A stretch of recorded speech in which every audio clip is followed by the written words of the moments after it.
Here back at it with some more Rust gameplay. Today I'm going to be giving a tutorial here on base building. It's going to be a very basic tutorial video. So let's get started here. So the first thing we're going to talk about is a 2x1, which is essentially this shape right here. So it's 2 squares and 1 row. Okay. Next thing you want to add here is a triangle. This right here will be for your airlock, which is super important if you don't want your loot to get stolen, if you're being door camped. So next thing you're going to do is you're going to pop down a square right here, here. Then you're going to switch to a half wall. Half wall. There. Go ahead and upgrade this all to stone.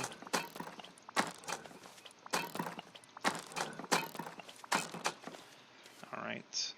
Now, you're going to grab a single doorway, upgrade this to stone. Just grab your TC. If you push all the way over to this corner right here and then push back, it will get you perfect to the edge of the corner. Okay, then you're going to grab a triangle. You're going to slap down right here. It's extra for extra storage. Then you're going to put a square right here, square, triangle. Upgrade this. And essentially you have your first 2x1. This. Next thing we're going to talk about here is soft side versus hard side. So hard side, look at this texture right here. You can see that it has texture. Compared to inside, if we go in here, see how it's not as textured. So this right here is harder to destroy compared to soft side. So let's also go into airlocks. So you see how this door is popped out outside? That means that it's going to swing outside.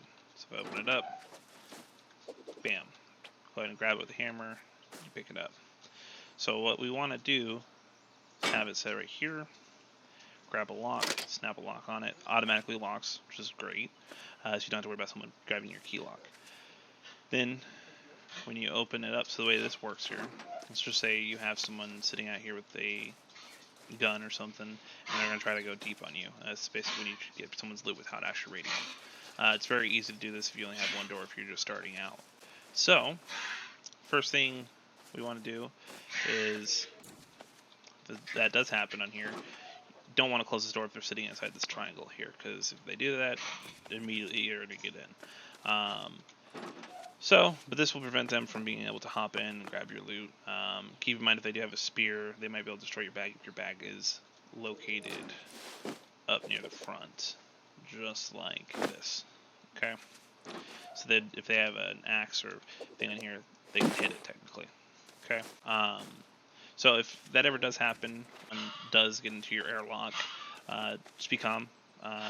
Chances are here they're not going to be able to get in there and do a whole lot. I usually like to put my bag right back here, so that way they can't reach it. Okay.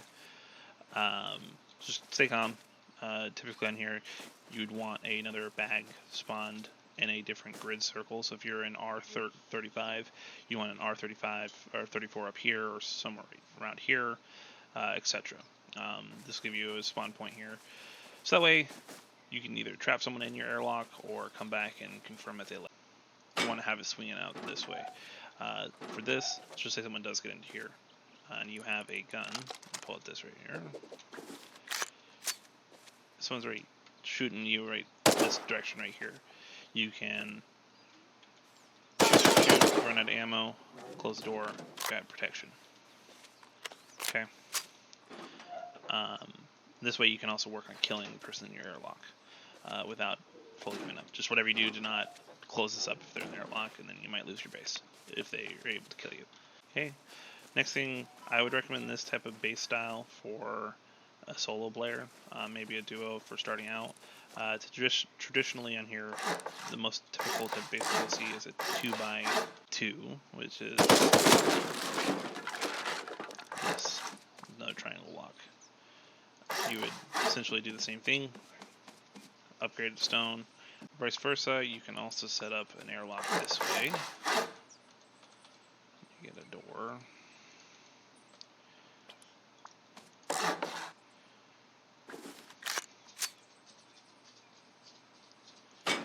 Swings out. you can prevent them from getting into the airlock this way. Keep in mind, if you do have this way set up, if someone's right here waiting for you to open up this door, immediately they can get into your base. Here, let's talk about honeycombing. You may have heard this type of vocabulary being used.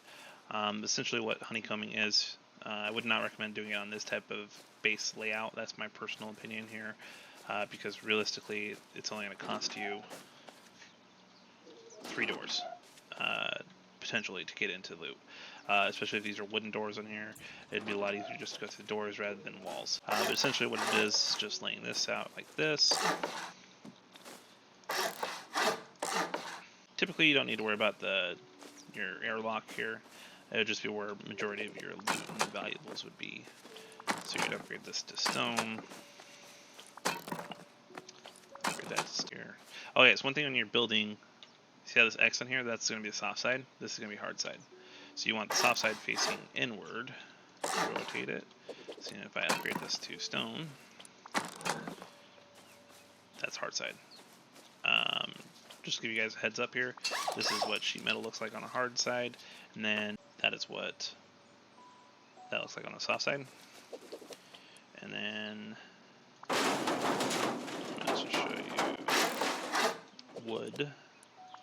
So wood, here, I think you just need like two tools on here to go through, and you'll be able to destroy it no problem here. Okay, and then come over here and seal it. So you do it all in these little triangle areas here, and then you would seal it up on top. And then I prefer to do half walls, me personally, on top. So basically just pop it up like that. Upgrade this.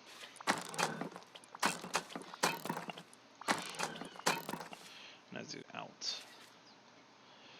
And then you would just put that right there.